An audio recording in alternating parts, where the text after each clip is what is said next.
अस्सलाम वालेकुम वरहमतुल्लाहि वबरकातुह। बिस्मिल्लाहि वस्सलातु वस्सलामु अला रसूलिल्लाह। दोस्तों, एक बड़ा अहम मसला है कुर्बानी के हवाले से जो मैं आपसे शेयर करना चाहता हूँ। हमारे यहाँ अक्सर लोगों के जहन में एक बात है और वो ये कि लोग ये समझते हैं कि सबसे पहले 7 कुर्बानियाँ वालिदा की तरफ से हों या वालिद की तरफ से हों और 7 कुर्बानियाँ दोनों की तरफ से पहले की जाती हैं और फिर उसके बाद अपना नंबर आता है। तो इस्लाम में ऐसा कोई मसला नहीं है कि पहले 7 कुर्बानियाँ वालिदैन की तरफ से हों फिर उसके बाद बंदा अपनी कुर्बानी करे। तो असल में कुर्बानी हर उस शख्स पे वाजिब है कि जो साहिब निसाब है और साहिब हैसियत है। साहिब निसाब किसे कहते हैं कि वो शख्स जिसके पास 52.5 तोले चांदी, ये एक निसाब है। तो 52.5 तोले चांदी के जितने पैसे बनते हैं, जितनी रकम बनती है, उतनी रकम उसके पास हो उसकी जरूरियात से जायद या उतनी रकम के एसेट्स उसके पास हों जो कि उसकी जरूरियात से जायद हों, तो उस शख्स पे कुर्बानी वाजिब होती है।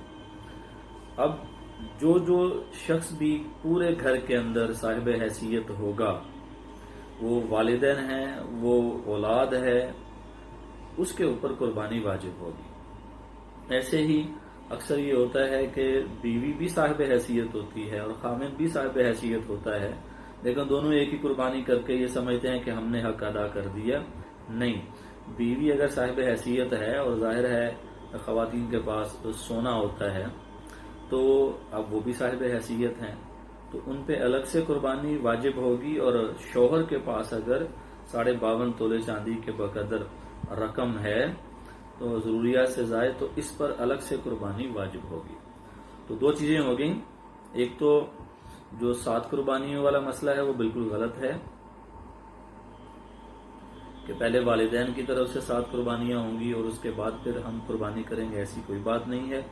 अगर वालिदैन साहिब हैसियत हैं तो उन पे अलग से कुर्बानी वाजिब है। और अगर औलाद ये चाहती है कि हम अपने वालिदैन की तरफ से कुर्बानी करें तो वो पहले अगर खुद साहिब हैसियत हैं तो पहले अपनी कुर्बानी करेंगे, और अगर उनके पास गुंजाइश है तो वो एक नया जानवर लेके या बड़े जानवर में एक अलग से हिस्सा रख लें या 2 हिस्से अपने वालिदैन के लिए रख सकते हैं।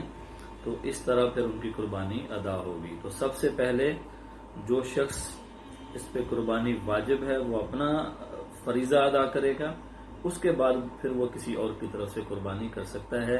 इसलिए इस मसले को सामने रखते हुए हमें कुर्बानी करनी चाहिए। और जितने भी कुर्बानी के मसाइल हैं, हमें जो हमारे करीब तरीन जो उलामा हैं जिनसे हमारा राब्ता है, उनसे हमें इन मसाइल को जानकर और इसके मुताबिक हमें कुर्बानी के अमल को करना चाहिए ताकि हमारा जो कुर्बानी का अमल है वो अल्लाह के यहाँ मकबूल हो और हमारी कुर्बानी रायगा ना जाए। अल्लाह ताला अमल की तौफीक अता फरमाए।